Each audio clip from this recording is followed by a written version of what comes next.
This video is to explain on how you can connect a Combobox to a SQL Server table. Once you're logged into ClaySys AppForms, you need to make sure that you have already created a data source that connects to your required database. In this case, I have created a data source that connects to the Northwind database. Once the data source is created, you can go to the Forms Explorer and create a new form to configure a Combobox to the SQL Server database. Now here I'm going to create a new form and I'm going to call this form as MS SQL DS, just giving the short form of MS SQL data source.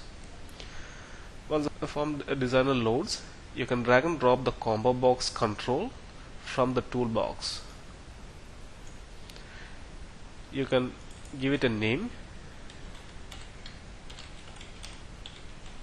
I've given it a name called CMB category, and I'm going to add a label for this control called category.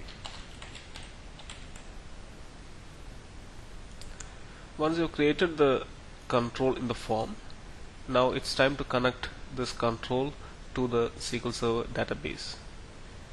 When you click on the control, it brings up this property panel where you have a tab called data source, and this data source is similar to what we have in the data source settings on the right side, having the toolbox, and you'll have the same option.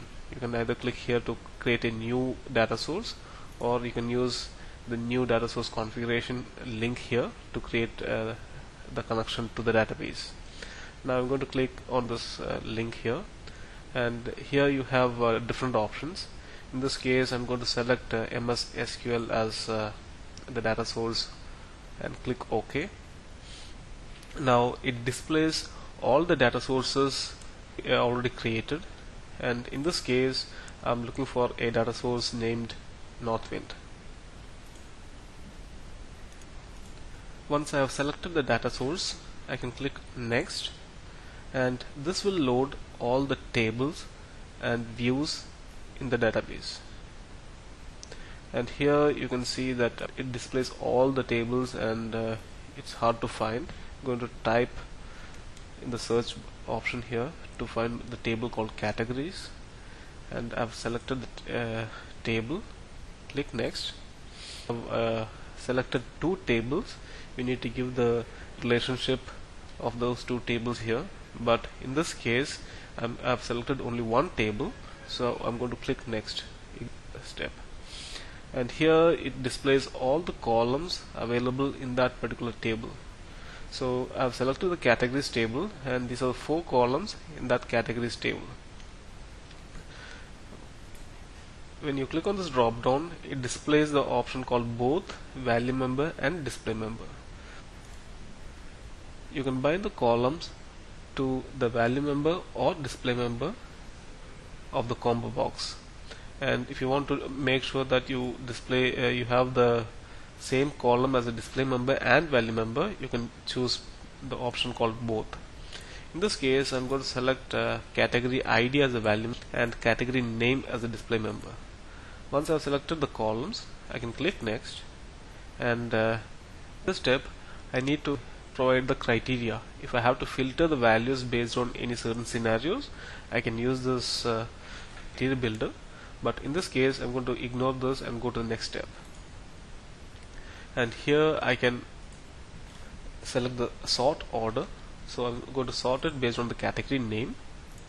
So once I select the column, I'll have to click on the add button to add the sort column. Now this is the last step, in which you have to provide the event in which the Combobox has to be populated. So we have the default events in this form, and I'm going to select the form load. So when the form loads, you're going to see the Combobox values load, and I'm going to finish this, and now I'm done with my configuration. So I'm going to save this form, and to check if this configuration is working properly, I can click on the preview form button, and now if I click on the drop down, you can see that it populates all the values from the categories table in the Northwind database.